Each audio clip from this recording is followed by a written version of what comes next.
आप देख रहे हैं यूट्यूब चैनल उर्दू सीखो ऐसे।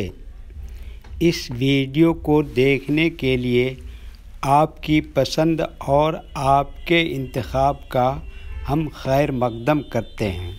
इस वीडियो में आभा नाम से जुड़े इन सब सवालों का जवाब दिया गया है। आभा किस ज़ुबान का लफ्ज़ है या आभा किस भाषा का शब्द है? आभा नाम का अर्थ और मतलब क्या है? आभा में कितने हुरूफ हैं और कौन कौन सा हर्फ है? आभा नाम का अदद क्या है? आभा इंग्लिश में कैसे लिखते हैं? आभा हिंदी में कैसे लिखा जाता है? आभा उर्दू में कैसे लिखा जाएगा? आभा उर्दू में लिखने का तरीक़ा क्या है? इन सब सवालों के जवाब से आपके इल्म और जानकारी में इजाफ़ा होने वाला है। तो इतनी दिलचस्प और जानकारी से फुल वीडियो के लिए कम से कम एक लाइक तो देना ही चाहिए। प्यारे व्यूअर्स, अगर आप हमारी वीडियो पहली मर्तबा देख रहे हैं तो नीचे रेड कलर में सब्सक्राइब लिखा हुआ है, इसको टच करके ऑल पर क्लिक कर लें ताकि हर आने वाली वीडियो आपको वक्त पर मिलती रहे और आप कुछ न कुछ सीखते रहें। आभा हिंदी ज़ुबान का लफ्ज़ है। आभा के माने और आभा नाम का मतलब है चमक, रोशनी, उजाला, प्रकाश। आभा में 4 हुरूफ हैं, अलिफ, बे, 2 चश्मी है, फिर अलिफ। आभा नाम का अदद है 9। इसकी मज़ीद तफसील वीडियो के आखिर में देखिए। ये इंग्लिश में आभा लिखा हुआ है, ये हिंदी में आभा लिखा हुआ है। आभा उर्दू में लिखने का आजकल 2 तरीके हैं। एक कीबोर्ड के ज़रिए, जिसमें उर्दू के तमाम हुरूफ लिखे हुए हैं, सिर्फ़ उन हुरूफ को टच करना है जिनकी हमें ज़रूरत है। जैसे हमें आभा लिखना है तो सबसे पहले अलिफ को टच करेंगे, फिर उसके बाद मद को टच करेंगे, फिर उसके बाद बे को टच करेंगे, फिर उसके बाद 2 चश्मी हे को टच करेंगे, फिर उसके बाद आखिर में अलिफ को टच करेंगे तो ऑटोमेटिक स्क्रीन पर इस तरह आभा लिखा हुआ आ जाएगा। आभा लिखने का दूसरा और पुराना तरीक़ा है कलम या पेंसिल से लिखने का।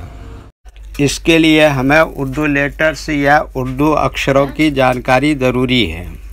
हमारे वो भाई बहन जो हिंदी इंग्लिश लिखना पढ़ना जानते हैं और उर्दू लिखना पढ़ना नहीं जानते हैं तो इन 4 बातों को ख़ास तौर से याद रखें। नंबर 1, उर्दू हुरूफ का नाम। नंबर 2, उर्दू हुरूफ लिखने का तरीक़ा।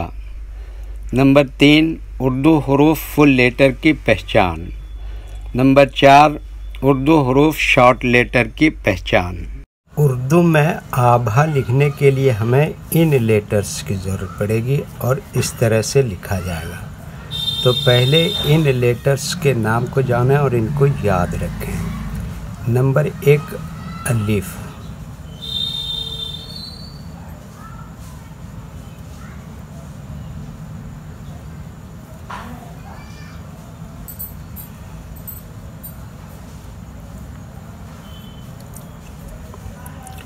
ये लेटर नहीं बल्कि एक पहचान और अलामत है। इसको क्या कहते हैं? मद।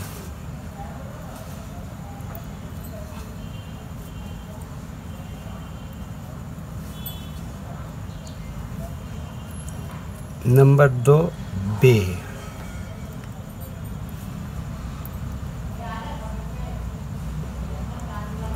नंबर 3, 2 चश्मी है।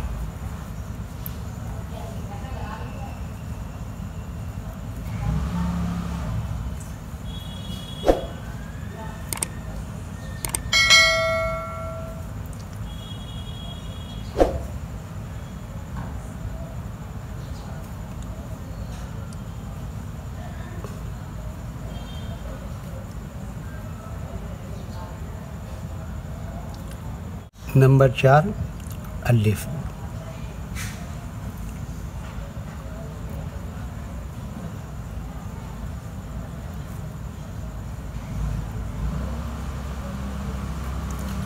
ये इन लेटर्स के नाम हुए। अब इनके लिखने का तरीका समझिए। ये जो लाइन देख रहे हैं, उर्दू के कुछ हरूफ इस लाइन के ऊपर लिखे जाते हैं और कुछ हरूफ लाइन पर ही लिखे जाते हैं और कुछ हरूफ आधे लाइन के ऊपर आधे लाइन के नीचे लिखे जाते हैं। जैसे अलिफ, ये लाइन के ऊपर लिखते हैं। मद हमेशा अलिफ के ऊपर आएगा। बे लाइन पर ही लिखते हैं। दो चश्मे है आधे लाइन के ऊपर आधे लाइन के नीचे लिखते हैं। अलिफ क्या बताया, ये लाइन के ऊपर लिखते हैं। ये उर्दू के फुल लेटर हैं, इनको हुरूफ तहजीब भी कहते हैं और ये अलग अलग लिखे हुए हैं। लेकिन जब हम इनको मिलाकर लिखेंगे तो इनमें से कुछ लेटर कभी फुल लिखे जाते हैं और कुछ लेटर शॉर्ट लिखे जाते हैं। जैसे अलिफ फुल लिखते हैं, बे इस तरह से शॉर्ट लिखते हैं। दो चश्मे है फुल लिखेंगे, अलिफ ये भी फुल लिखेंगे। तो एक मरतबा इनको हम मिलाकर लिख के देखते हैं। ये देखिए क्या लिखा, अलिफ, और ये क्या लगाया इसके ऊपर, मद, और ये क्या लिखा, बे, और ये क्या लिखा, दो चश्मे है, और ये क्या लिखा, अलिफ। तो ये क्या हो गया, आभा। एक मरतबा हिंदी के अक्षर को उर्दू के हरूफ से मैच करके देख लेते हैं। ये क्या है, आ, इसके लिए उर्दू में क्या आता है, अलिफ मद के साथ। और ये क्या है, भा, इसके लिए क्या आता है उर्दू में, बे और दो चश्मे है मिलाकर भा। और ये क्या है, आ की मात्रा, इसके लिए उर्दू में क्या आता है, अलिफ। ठीक है। अच्छा, आभा का अदद क्या बताया था, 9। वो किस तरह से है, वो ऐसे है कि ये उर्दू के हरूफ हैं और इनके पहले ही नंबर और अदद फिक्स है। जैसे अलिफ का अदद कितना है, 1, बे का अदद कितना है, 2, और दो चश्मे है का अदद कितना है, 5, और अलिफ का अदद क्या बताया, 1। तो इन सब को जब टोटल करेंगे तो कितना हो जाएगा, 9। ठीक है, ओके। वीडियो देखने के लिए शुक्रिया। वीडियो कैसी लगी कमेंट में अपनी राय ज़रूर लिखें। चैनल को सब्सक्राइब नहीं किया है तो सब्सक्राइब करें, साथ ही लाइक करना ना भूलें। नीस उर्दू के फ़रोग के लिए अपने दोस्तों को ज़रूर शेयर करें। अल्लाह हाफिज़।